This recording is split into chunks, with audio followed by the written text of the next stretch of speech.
all know that Neil Young isn't someone afraid to speak his mind, whether it was last year when he boycotted and then unboycotted Glastonbury, or this year where he did something a little bit quirkier by gifting his full musical archive to the people of Greenland in an effort to ease anxiety around Trump threatening invasion. He was raised in Canada from a really liberal background, and it was this that shaped his worldview, including his attitude towards the Southern American states. And this isn't something that sat well with Lynyrd Skynyrd, who were proudly from Jacksonville in Florida. Before Neil Young shared his feelings on the subject, he could do no wrong in the eyes of Lynyrd Skynyrd frontman Ronnie Van Zant. He was a huge fan of the Canadian singer-songwriter and would even wear Neil Young t-shirts when he performed on stage.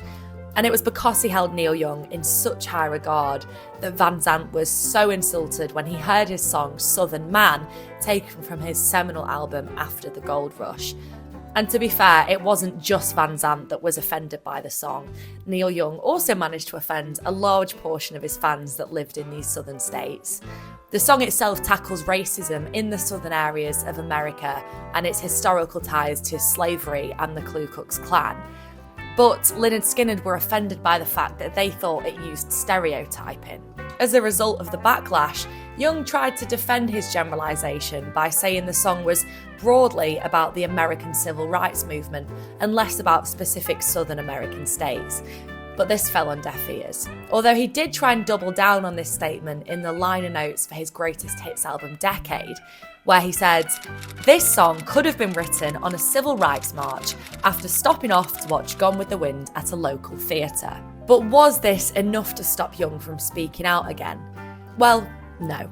2 years after releasing Southern Man, he returned to explore the same controversial themes on his song Alabama. But this time round, he was very keen to clarify that the song wasn't a swipe at the state, but something different. And what that was quite confusing. In the liner notes for the song this time, he wrote, "Actually, the song is more about a personal thing than it is about a state. And I'm just using that name and that state to hide whatever it is I have to hide. I don't know what that means." Unfortunately for Neil Young, in this case, the absolute torrent of fury that followed the release wiped out whatever message it is he was trying to convey.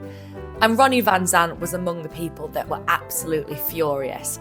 He headed to the studio and penned his response to Alabama, a song that we now know as the iconic Sweet Home Alabama, which was by far Lynyrd Skynyrd's career-defining track.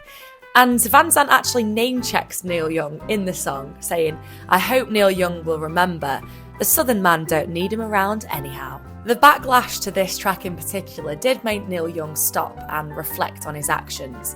It was clear to him that he'd not managed to get the point he was trying to make across in a very clear or succinct way.